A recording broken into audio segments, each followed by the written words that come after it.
क्या बात है जी।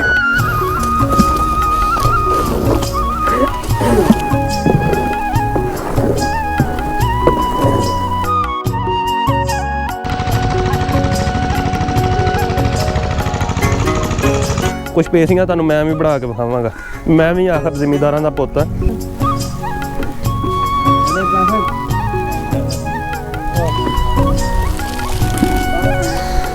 साजी की पा रहे हो? तेल जी। किस चीज़ का तेल है? सरों का जी। सरों का तेल। ये सरों का तेल क्यों पाईदा गुड़ च? पाईदा भाई पत्त नहीं फुलदी इस करके पाईदा जी। अच्छा पत्त नूं फुलाण वास्ते फुलदी घाटा जी। अरे हो पत्त फुलदी घाटा अगर तेल ना पाइए तो ठीक हो गया। नाज़रीन पत्त जिहड़ी है ये तकरीबन पक के तैयार हो गई है। इस तो बाद इसनूं इस लकड़ी की वड्डी सारी डिश कढ़ लिया जाएगा। गंढ विच इनूं गोडी दी जाएगी और उस दे बाद गुड़ बनेगा। निंबू तोड़िया देसी तरीके नाल और निचोड़िया प्याली दे विच और हुण देखो इहदे विच गन्ने दा रस शामिल करांगे। गन्ने दा रस शामिल करके फिर तुहानूं इहदा टेस्ट दसदे आ।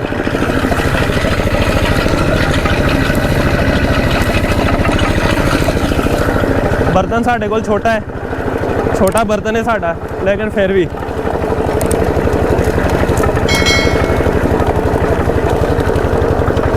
क्या बात है जी।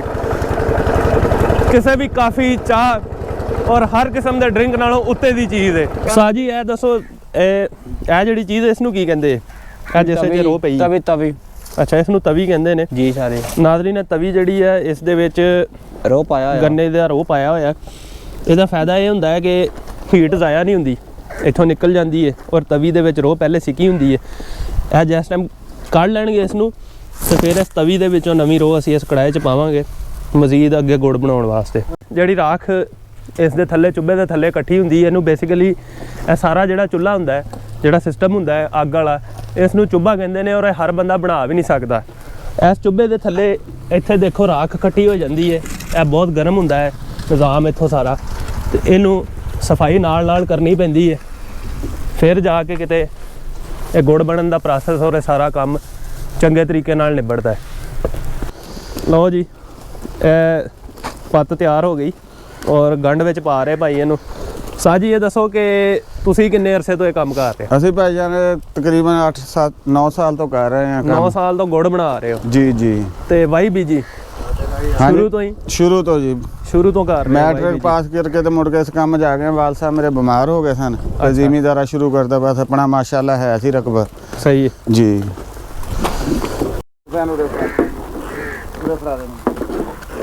ਚੱਲ ਤੂੰ ਝੋਕਾ ਛੋੜ ਦੇ ਥੱਲੇ ਕੱਢਣ ਦੇ। ਹਾਂਜੀ ਉਸਤਾਦ ਜੀ ਤੁਸੀਂ ਦੱਸ ਰਹੇ ਸੀ ਕਿ ਤੁਸੀਂ ਸ਼ੱਕਰ ਵੀ ਬਣਾਉਂਦੇ ਹੋ? ਹਾਂ ਸ਼ੱਕਰ ਬਣਾਉਂਦੇ ਸਰ ਜੀ ਤੇ ਕੈਮੀਕਲ ਸੋਡਾ ਪਾ ਰਿਹਾ ਜੀ। ਇੱਕ ਪੱਤ ਪੱਕ ਗਈ। ਹਾਂਜੀ ਇਹ ਤਵੀ ਨੂੰ ਖੋਲ ਦਿੱਤਾ ਰੋ ਔਰ ਇਸ ਨਵਾਂ ਵਿੱਚੋਂ ਸੁੱਟਦਾ ਹੈ ਰੋ ਤਾਜ਼ੀ ਆ ਗਈ ਕੜਾਹੇ ਦੇ ਵਿੱਚ ਜੀ। ਔਰ ਹੁਣ ਦੁਬਾਰਾ ਉਹੀ ਪ੍ਰੋਸੈਸ ਸ਼ੁਰੂ ਹੋ ਜਾਏਗਾ ਗੁੜ ਬਣਨ ਦਾ। ਫਿਰ ਦੁਬਾਰਾ ਸਾਜੀ ਕੁਛ ਇਹਦੇ ਬਾਰੇ ਵੀ ਦੱਸੋ। ਇਹ ਕੀ ਚੀਜ਼ ਹੈ? ਇਹ ਜਿਹੜੇ ਤੋਂ ਸਫਾਈ ਦੀ ਕਰੀ ਹੈ ਨਾ ਰਸ ਦੀ ਮੈਲ। ਹਾਂਜੀ ਮੈਲ ਇਹਨੂੰ ਆਖਿਆ ਜਾਂਦਾ ਪੰਜਾਬੀ ਜ਼ੁਬਾਨ 'ਚ। ਔਰ ਇਹ ਮੈਲ ਜਿਹੜੀ ਹੈ ਜਦੋਂ ਸਾਰੀ ਇਕੱਠੀ ਹੋ ਜਾਂਦੀ ਹੈ ਤੇ ਫਿਰ ਇਹਨੂੰ ਇਹਦੇ ਵਿੱਚੋਂ ਰਸ ਵੀ ਨਿਕਲਦੀ ਹੈ ਨਾਜ਼ਰੀਨ। ਹਾਂਜੀ ਜਦੋਂ ਇਹ ਜਿਹੜੀ ਟੂਟੀ ਹੈ ਹਾਂਜੀ ਕੱਢ ਕੇ ਦਿਖਾਉਂਦੇ ਆ ਤੁਹਾਨੂੰ ਰਸ ਵੀ ਪਈ ਜਾਣੀ। ਤੇ ਤੁਸੀਂ ਗੁੜ ਬਣਾਉਣ ਦਾ ਕੰਮ ਕਿੰਨੇ ਟਾਈਮ ਤੋਂ ਕਰ ਰਹੇ ਹੋ? ਆ ਗਏ ਬਸ 20 ਸਾਲ ਹੋ ਗਏ ਜੀ। 20 ਸਾਲ ਹੋ ਗਏ ਗੁੜ ਬਣਾਉਂਦੇ ਆ। ਕੀ ਚੀਜ਼ ਪਾ ਰਹੇ ਹੋ? ਇਹ ਜਿਹੜਾ ਮਸਾਲਾ ਸਕਲਾਈ ਇਹ ਕੀ ਚੀਜ਼ ਹੁੰਦੀ ਹੈ, ਕਿੱਥੋਂ ਆਉਂਦੀ ਹੈ? ਮੈਲ ਮਿੱਟੀ ਛਿੱਟੀ ਵਿੱਚ ਕਚਰਾ ਮਚਰਾ ਹੋਏਗਾ ਇਹਨੂੰ ਕਾਬੂ ਕਰ ਲਿਆ। ਇਹ ਦੇਖੋ ਜੀ ਮੈਲ ਵਾਲੀ ਡਰਮੀ ਦੇ ਵਿੱਚ ਥੱਲੇ ਰਸ ਇਕੱਠਾ ਹੋਇਆ ਹੁੰਦਾ ਰੋਜ਼ ਇਹਨੂੰ ਕਹਿੰਦੇ ਨੇ ਗੰਨੇ ਦਾ ਰਸ। ਇਹ ਵੀ ਇਹਦੇ ਵਿੱਚ ਵਾਪਸ ਸ਼ਾਮਲ ਕਰ ਲਿਆ ਜਾਂਦਾ।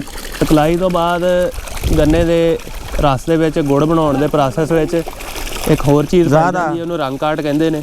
ਇਹ ਰੰਗ ਕਾਟ ਵੀ ਪਾ ਦਿੱਤਾ ਇਹਨਾਂ ਨੇ ਔਰ ਉਹ ਸਾਹਮਣੇ ਵਾਲਾ ਜਵਾਨ ਹੁਣ ਚੰਗੀ ਤਰ੍ਹਾਂ ਇਹਦੇ ਥੱਲੇ ਅੱਗ ਜਲਾਏਗਾ ਔਰ ਫਿਰ ਗੱਲ ਪਹੁੰਚਦੀ ਇੱਥੇ ਤੱਕ ਪਹੁੰਚ ਜਾਏਗੀ ਜਦੋਂ ਪੇਸੀਆਂ ਬਣਦੀਆਂ। ਇਸ ਤਰ੍ਹਾਂ ਮੈਲ ਉਤਾਰਨਗੇ।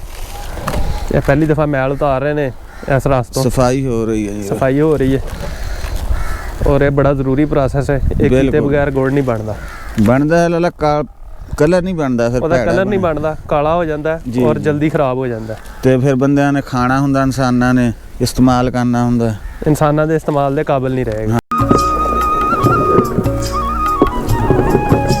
ਸੁੱਕਾ ਸੁੱਕਾ ਰਹਿਣ ਤੋਂ ਪਾ ਕੇ ਏਦਾਂ ਨਾ ਥੱਲੋਂ ਨਾ ਲੈ ਮੇਰਾ ਭਰਾ ਥੱਲੋਂ ਗਿੱਲਾ ਪਿਆ ਪਾਣੀ ਵਰਗਾ ਪੇਸੀਆਂ ਲੱਗਣ ਲੱਗ ਪਈਆਂ ਤੇ ਪੇਸੀਆਂ ਲਾਉਂਦੇ ਹੋਏ ਹੱਥਾਂ ਦਾ ਬਚਾਅ ਕਰਨਾ ਪੈਂਦਾ ਹੈ। ਪਾਣੀ ਨਾਲ ਲਾਜ਼ਮੀ ਲਾਉਣਾ ਪੈਂਦਾ ਹੈ।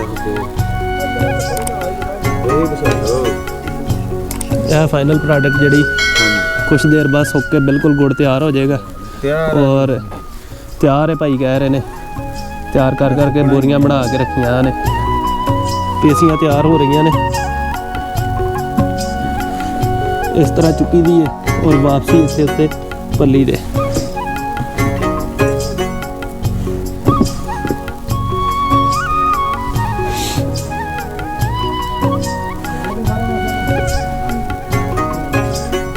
ਵਾਲੇ ਕੋ ਕਮਾ ਨਹੀਂ ਦਿੱਤਾ ਸਾਨੂੰ ਕੋਈ ਗੱਲ ਹੈ ਭਲਾ ਸਾਡੇ ਪੈਸੇ ਲੈਣ ਵਾਲੇ ਦਾ ਬਣਾ